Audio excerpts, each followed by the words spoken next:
The National Commission is here. I have been sent to do investigations into this matter. And our focus on as the National Commission is the right to life. Because we are created by the Constitution to ensure that every citizen enjoys their right to life.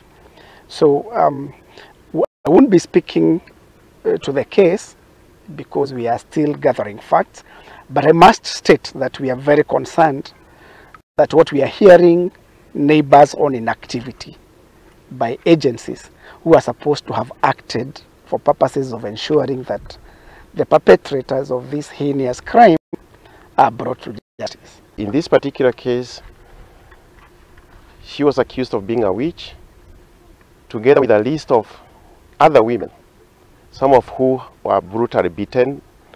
Luckily they survived, but in this particular case, Margaret died. The sad part is that it has required that human rights organizations have to travel the way to demand justice. Naomba pia serikali kwa wale wa mama ambapo wamebaki hapa sasa kijiji.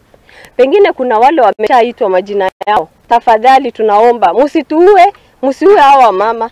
Protect us, protect these women. They are innocent. Hakuna mali wanaweza fanya. Hata hawezi kukuchapa. Mbona mnakuja kuwachapa kwa manyumba yao? Sisi tunaomba haki na hatutaki kitu kama hii happen tena. Hatutaki, tunataka hawa watu watafutwe juu wanajulikana wako wapi. Chief ameongea, amesema shida yake ni kuwa hana reinforcement.